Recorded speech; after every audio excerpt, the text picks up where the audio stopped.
One of my most memorable moments as a nurse has been when I advocated for hours for my patient that was in active withdrawal to get their methadone ordered.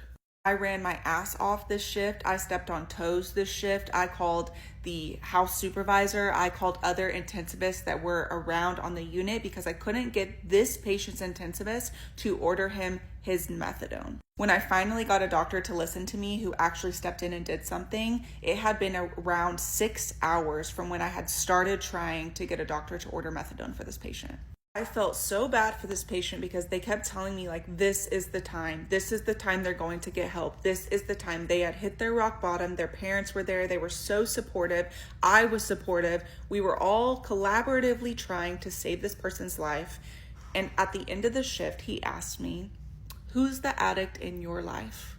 I was kind of shocked because I was like, how does he know I have an addict in my life? And he said, the only people who actually care as much as you do have dealt with someone like me close to them. That has stuck with me forever, and he was spot on. I have several addicts in my life, but the one that hurt the most was my dad.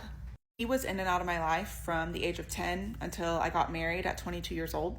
He left me empty promises. He was extremely unreliable. He would sometimes show up, sometimes wouldn't. Sometimes he'd be in jail. When I was older, he would leave voicemails asking for some of my modeling photos that are inappropriate for a dad to be asking for. When I was a child, he had me hitchhike on the side of the road for him. I finally had to set a boundary with him to stay out of my life. I had to cut him off because there was no consistency. There was no light at the end of the tunnel for me, at least. And I wished him well. I told him, I hope you get help. I hope you go to rehab. I hope you recover. But even if you do, I cannot be in your life anymore. And even though he's out of my life, there's not a day that goes by that I hope someone doesn't treat him with the same respect that I treated my patient.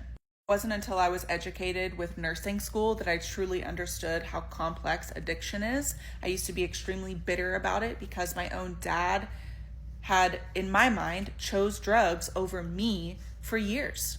Instead of using my own bias and my own stories to manipulate what's actually happening, which is a chemical imbalance in their brain, I decided to put my ego aside and get educated on the matter and truly understand that I don't know the solution to everything, but I do know every single person deserves to have life-saving measures readily available.